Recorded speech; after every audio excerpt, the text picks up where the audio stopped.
guys, hello and welcome back to the Spurs-related podcast and YouTube channel. Hope everyone's doing very well.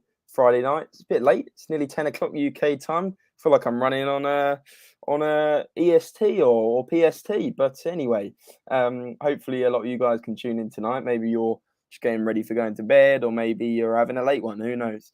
But today we are previewing, the Leeds United game. I'm alongside Andre, who is actually on ESC, and also take us through, obviously, the top three picks, the statistics, what you need to know about the game tomorrow, which is a 3 p.m., which is very unlikely and unusual timing for a Tottenham game. Obviously, normally we're on a Sunday, being in the Champions League.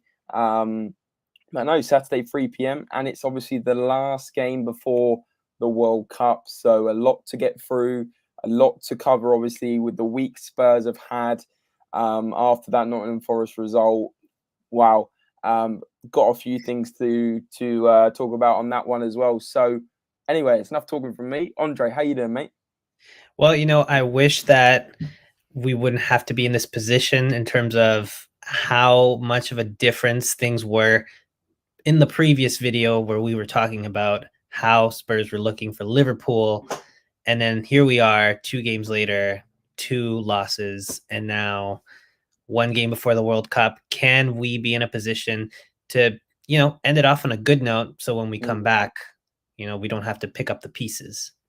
Yeah, I mean, obviously a lot of people have talked about, with the result yesterday, obviously losing 2-0 against Nottingham Forest, being out of the Cup, and arguably one of our worst performances. Do you think it's, because this is what I also think, I think the players are absolutely needing that break. I know a lot of them are going to the World Cup, but I feel like they've been together for almost a long period of time with the summer break. It was a heavy load of fixtures, heavy load of friendlies.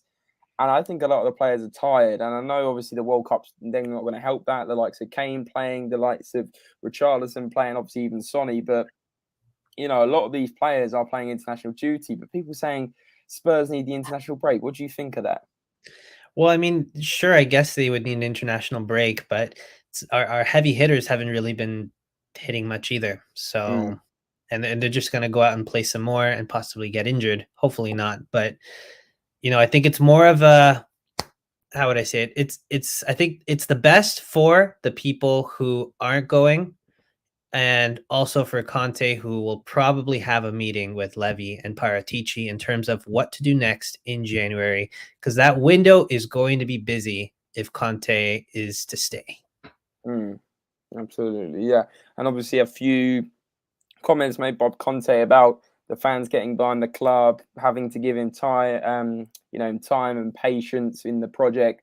I think I also understand that to an extent. I also think that Conte needs a good few windows to be able to build up his team. Don't forget, a lot of what he's still using is been inherited from even back to the Pochettino days. Some of those players. So I think we have to give him time. There's a lot of people that aren't so much on that bandwagon, if you like. But I mean, I don't know. Let's talk. Let's actually welcome some of the people in the chat, guys. I'm very aware that we've started at a weird time. That is actually my fault. But even the likes of Iron Army still turns up week in, week out. Absolutely love it, mate. Big up Iron Army. Joe's in here, says up the EST gang. Kishan saying watching all the way from Malaysia again at 5:50 a.m. Big up, guys. Big up, Kishan. Thanks for joining, mate. Really do appreciate it. And I'm saying fighting to win. I believe that we will win. I believe that we will win. America United. No idea. He's already off on one, isn't he? Joe saying Liverpool lost 1-0 away to Forest and we were washed. We beat you, then lose 2-0. Life comes at you quick. Fantastic. Yeah. I don't even know what to say to that, Joe, to be honest with you. He's saying my idol Trent Alexander-Arnold needed Reese's Pieces James to be injured in order to get a space. We can.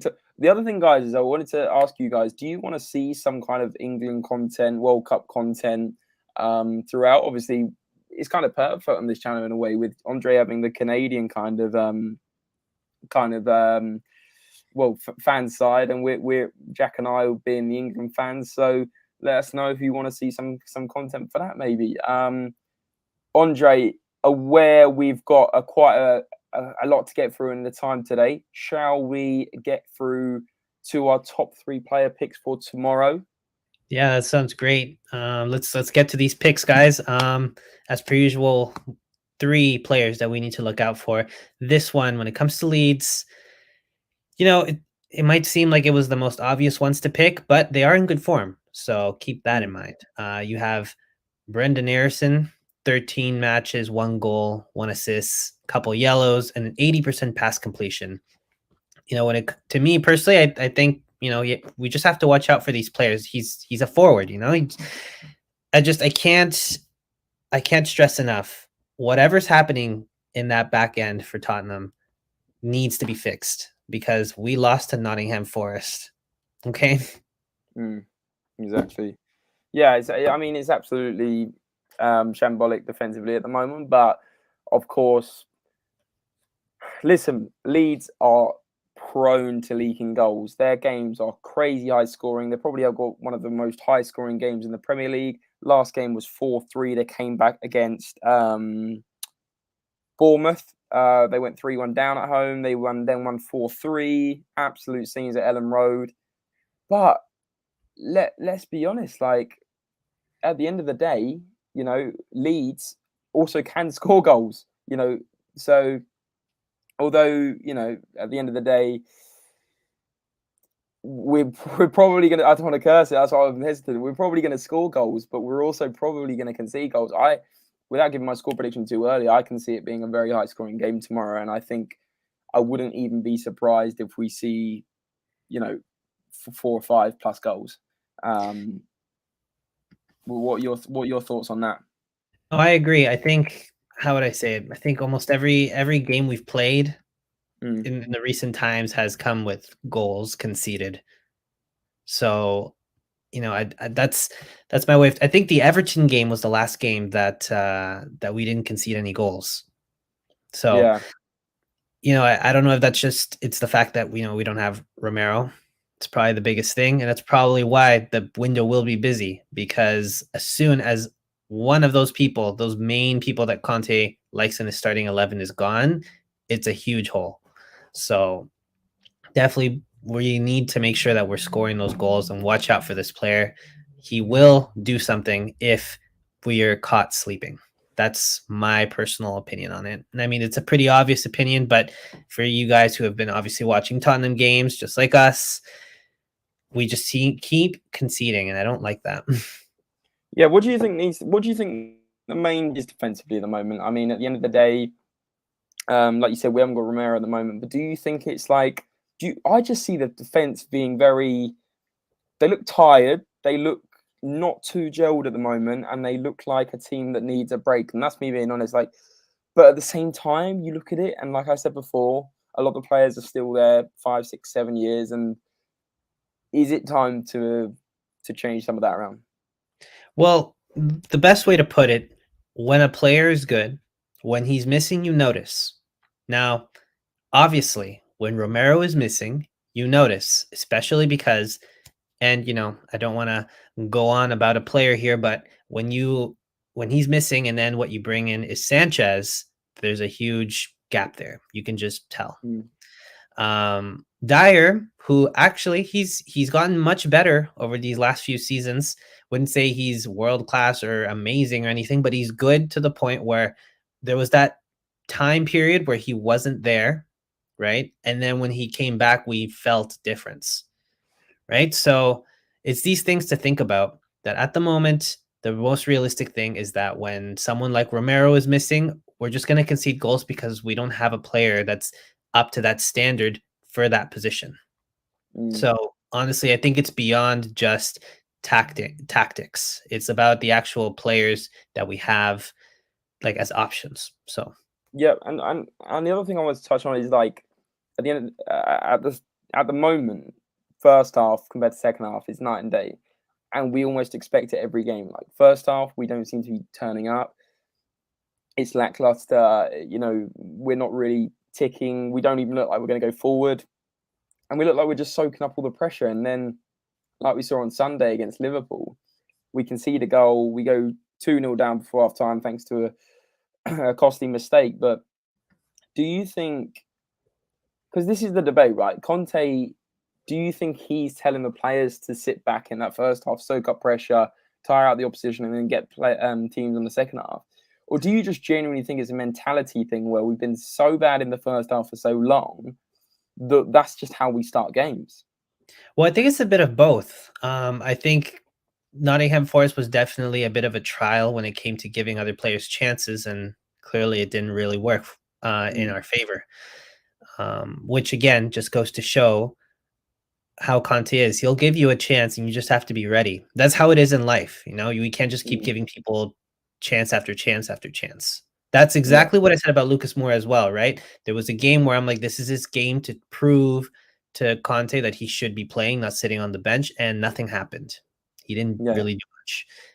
So, and he actually, personally, I thought he was losing the ball a lot. So, yeah, I don't know what's gonna happen in this next game. I've stopped trying to predict too much. Obviously, we'll give a scoring prediction, but I've stopped trying to predict.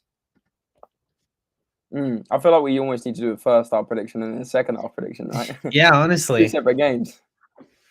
yeah, Well, it, like it really kick is. off kick off tomorrow. Kick off tomorrow is 3 o'clock, but for Tottenham it's about 4:02 p.m., which will be when the second half starts. So if you guys need to know the kickoff times, you got it there. I know he's saying thoughts on Spencer's 30-minute appearance. I thought he did really well. Had a shot in Yeah. target. Um, uh, Listen, it does boggle me how he's not getting more minutes, but at the same time, I want to say I can understand it because of the lack of experience, but at this stage, I feel like Conte should be giving him more time. What do you think? Yeah, I mean, again, it's one of those things where when Conte gives you a chance and you show him that he should have been playing you, you'll get more chances. Spence, I personally thought played well. So I wouldn't even be surprised if in this next game, Spence comes off the bench, Mm, especially if I believe Emerson is not injured, right? He'll play maybe, or Doherty, one of those two. If one of them isn't playing well, he might opt and give Spence a chance. So yeah, that's my way of thinking when it comes to Conte's decisions here. You play, he mm, gives you a chance, you play well, cool. I'll give you another chance really soon. And yeah, then you got to just keep proving him you got to keep proving him right that like he made the right decision to put you on the field. So, exactly. Yeah, I get it. Toxic Headshots in here. What big up, mate? Thanks for joining. He says Conte is telling them to sit back, but the players are average at the back, so they cannot do it. Um, Interesting, very interesting. Let's go yeah. through a couple more comments and we'll get through to the next player. Joe thinks that perspective where needed, you made the best start to a Premier League season. You scored to be in top four by Christmas. Beat Leeds, and the mindset is much different. What do you think of that?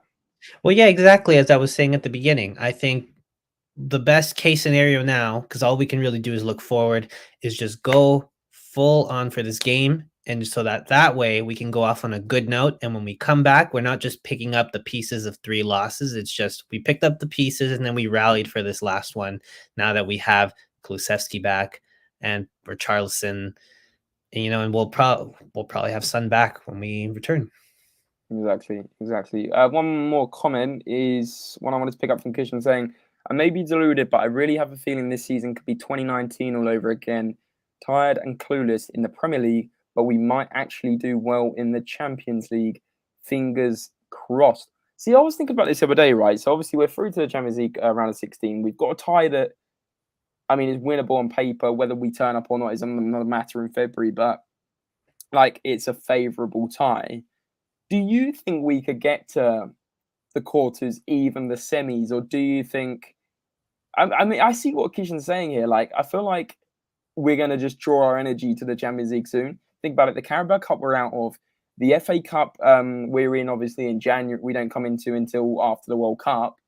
Then you've got the Premier League, where arguably, well, it's not even arguably, we're not winning the league, and then we're going to be competing for top four. Do you think that Conte will just go all out in the Champions League after the World Cup? Possibly. It really just depends on what injuries we have and how much we can juggle at the same time.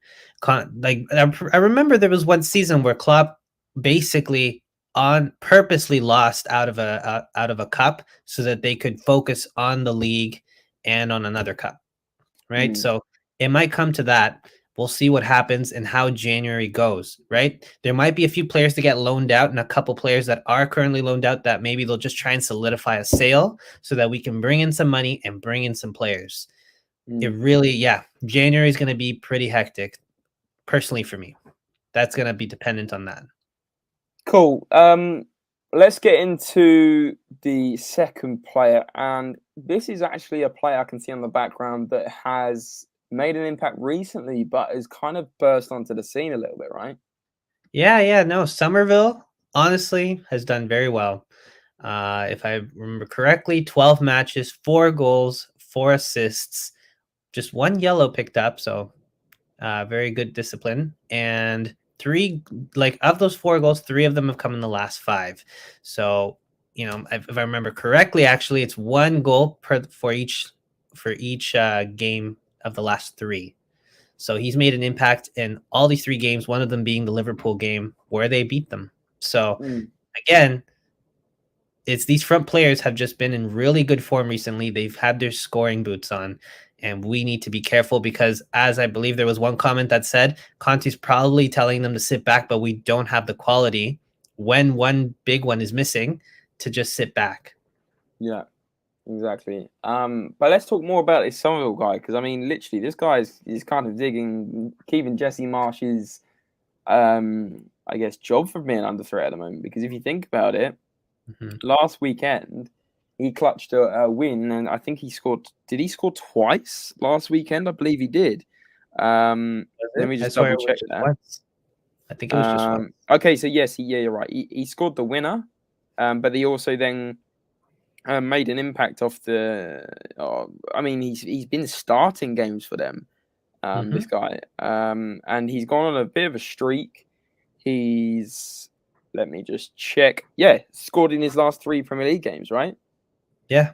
Yeah. So So definitely, he's an impact player. We have to watch out for him, more so him than the previous one. And that's why, obviously, he's the second person that I've brought up.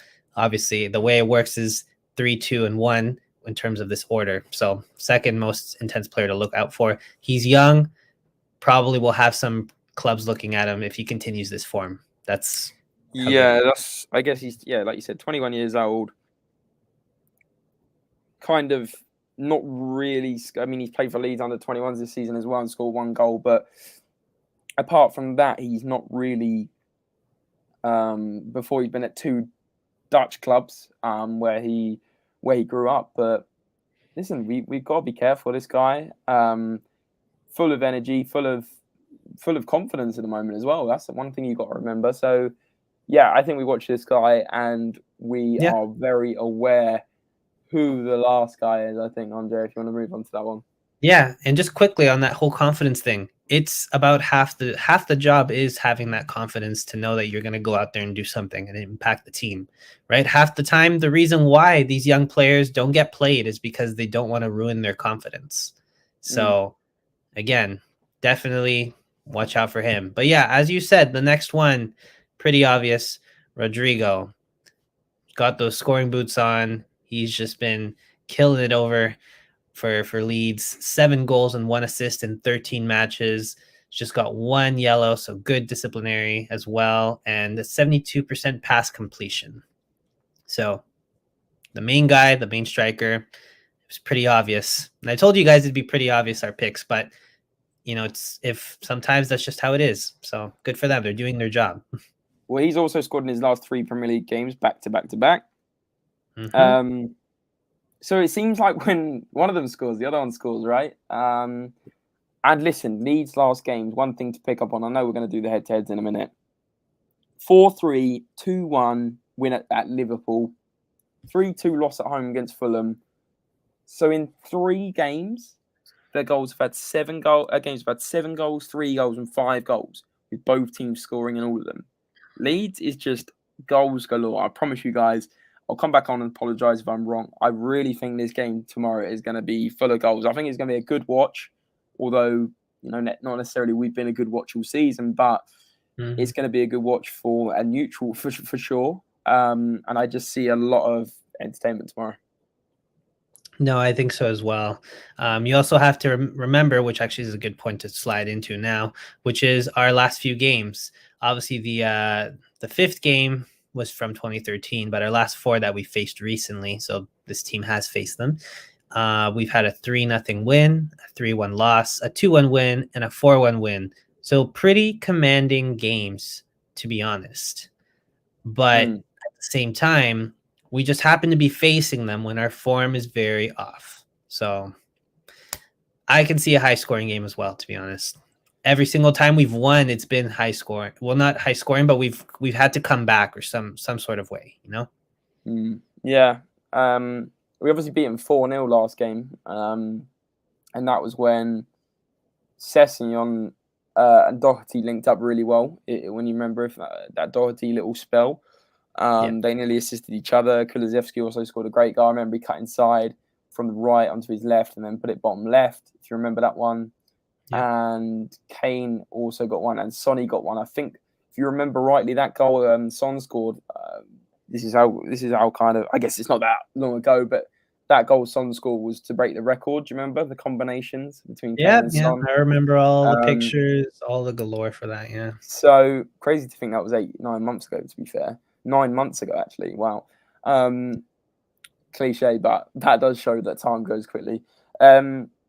But that game had a lot of yellow cards as well. Conte actually ended up getting booked in that game. Sessegnon, Ben Davies, and then they had 4 yellows in the space of 20 minutes. Click, Dallas, Firpo, and Rodrigo.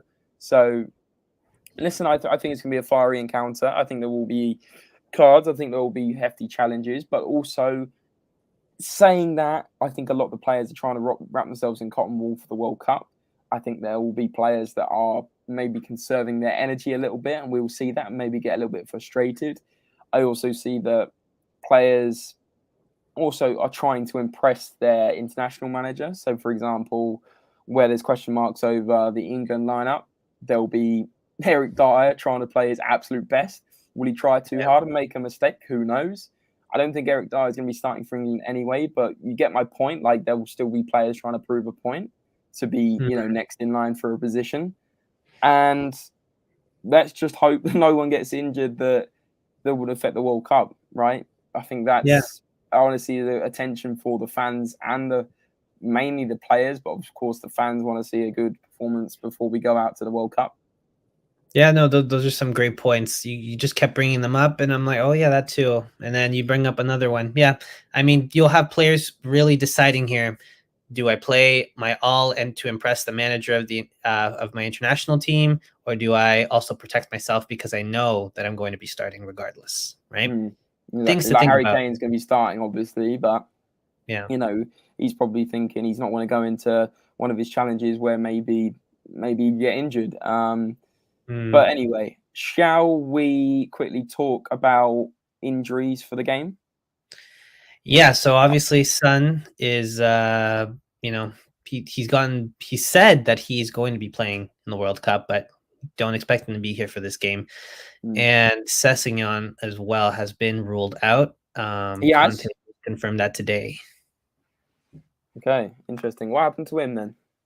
Not too sure, but he did confirm it today in a press conference. Okay. And then Romero obviously still injured. Yeah. So I would assume that. Do you think Paratici will? Sorry, not Paratici.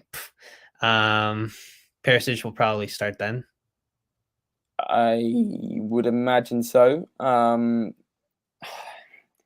Does he put Kane and Perisic up front again, or does he try and play a 3 up top against Leeds, who arguably are going to leak goals? I would personally put Lucas or Hill on up top, but I have the feeling he could just do Kane and Perisic. But do we need a 3-man midfield against Leeds? I'm not too sure.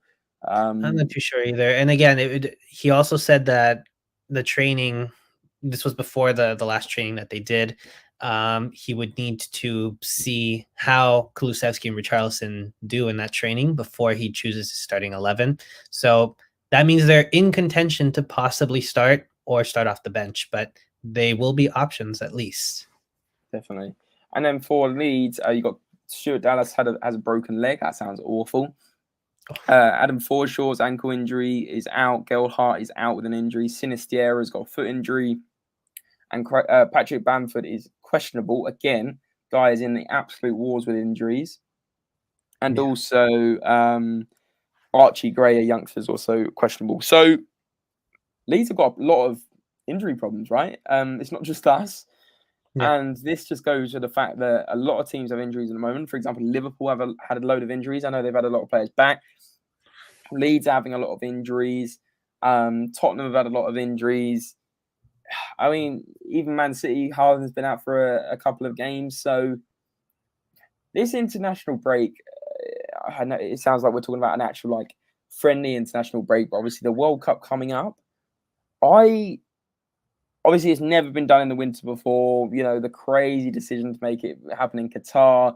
We could talk a whole podcast about that. But I just think people saying we need the break, I'm just worried that it's going to cause more injuries. Yeah, it could cause more injuries. I'm not sure. But yeah, James, I think you froze up a little bit there. Oh, okay. Well, I don't know where I got to. Yeah, you were just talking about more injuries. Yeah, just like I said, like we go straight back into the Premier League a week after the World Cup ends. It's crazy. Like it almost counteracts the fact that we're having a break. We're really not. We're just extending it and going abroad. All those travel miles as well. It's questionable. But yeah, like I said, hopefully as well. Like when their team does go out, whether they, depending on who wins the World Cup, they don't bring that negative energy into the team. Right, because that tends to happen as well. Like, let's say England makes it to the final and they lose out or something. I think it would be very. I would understand how hard that would, like, Kane and Dyer would take it, but just don't bring it back to Tottenham. You need to shake it off, and there's a season to be finished. Exactly, 100%. Leo's in here, he's saying he hates to be negative, but I'm not expecting much for the game.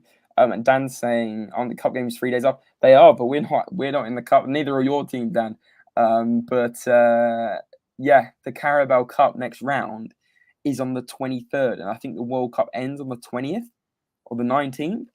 It's crazy. It's absolutely mental. So Tottenham's next game after the World Cup will be Boxing Day, which is against Brentford, I believe, if I remember rightly. But yeah, anyway, we could talk about the World Cup in another episode. Let's do the final thing and get our score predictions in the chat, guys. If you're still watching, I know it's a weird time. We've gone live and maybe there's not as many familiar faces, but we do appreciate those that have turned up still. So yes, please do put your score predictions if you are still watching, and we'll read them out. Andre, do you want me to start today, or do you want to start? I'll just start. I personally think it's going to be a 2-2 draw. I'm going to be realistic here. If we win, obviously, as I always say, prove me wrong, Tottenham. But I think it's going to be a 2-2 draw, and that'll be okay for me. At the end of the day, we just got to come back fresh-minded with Son and everybody, hopefully good to go. And then also the hope that Levy and Conte and Paratici have had a discussion, have figured out who needs to go and what players they'd like to bring in. I know that a couple clubs have already made some big calls. Like, I'm pretty sure I heard this whole Man United thing on how Ten Hag is done with Maguire. That's some pretty big news. So I can see big news coming within the next few weeks, because Conte, he's a harsh one. Either you fit in his team or you're out. Yeah, 100%. 2-2 though, Andre. Oh man, it's really got negative for you, I guess. Let's see what the chat's saying. Get your score predictions in the chat. Dan is going for a 3-0 Tottenham win. So interesting, clean sheet against Leeds. Good. I'll be surprised, Dan, if you're right. Fair play. Leo's going for a 1-1, or someone takes a 2-1. Could go either way. Leo's on the fence about this one, as you can see. While we wait for a few more score predictions, I'll give mine. And this is why I've been thinking about this score prediction for a few days, and I've kind of changed from a bit like you, Andre. I've not ever thought it was going to be a draw, but I also see where you're coming from in recent form, and I wouldn't be surprised. But I think we'll win 3-1. I think Leeds will probably go 1-0 up in the first half. I think we'll start poorly again. I think we'll be on the back foot again. We'll go 1-0 down. Conte will give them that firepower and that talking to that they clearly all need every game. We'll come back out. We'll get an early goal. It'll be 1-1. And then we'll go on and win 3-1 because I just don't think Leeds are great defensively. And offensively, I think they rely heavily on Rodrigo. Although this guy, some of it stepped up a little bit, they really do lack the goals with Bamford being out, which is an absolute shame for them. But Patrick Bamford in that season where Leeds came up was absolutely phenomenal. And he is the main reason for a lot of their goals. So I really do see us winning this 3-1, edging it, and going on to that World Cup in high spirits, I guess. I mean, obviously, it's been a tough run, but I think if we win tomorrow, like Joe was saying earlier in the chat, I think kind of a little bit of it gets forgotten about as we go into the international break. And then everyone will be so excited for Spurs to come back in December because, let's be honest, we do miss club football. Although I'm looking forward to the World Cup, I just think eventually everyone will be like, I'm glad to have Tottenham back. Maybe not everyone, I'm not too sure, but you can see what I mean. Let's see what the rest of the chat is saying. King Son is saying 2-1. Love the account name there, mate. Thanks for joining. Kishan saying it might be an ugly 1-0 to Spurs. We will be cooking again if our January business is sorted. Agreed, Kishan. And can't Conte give his speech before the match? Exactly. Why did it take half time for them to start playing? Who knows? Who knows, guys? But that is all we have time for. Hopefully that's prepared you for the game tomorrow in terms of all the injury news, stats, head-to-heads, and players to watch. All the insight, of course, always on Spurs Related. Make sure you give it a thumbs up this video. Subscribe if you're new. I've seen a few new faces in here. Maybe a little bit of a time zone difference affects that. If you're watching on catch up, smash a little comment in the post-stream comments and we'll reply to that. Share with your friends. And enjoy the game tomorrow. Final club game before the World Cup in November. I can't believe I'm saying that. It feels a bit surreal, to be honest with you. But we will have a post-match reaction tomorrow. I will go live. Haven't actually even seen if Andre can do it yet, but don't worry, guys. I will be live regardless. Do join in after to give your thoughts on that show. And of course, Andre, thanks for joining me as always, mate. Yeah, I'm always happy to talk about Tottenham, win or lose. Absolutely love it. Guys, we've been Spurs Related. Enjoy the game tomorrow. Cheer on the boys. And as always, guys, remember, come on you Spurs! Come on you Spurs! Come on you Spurs!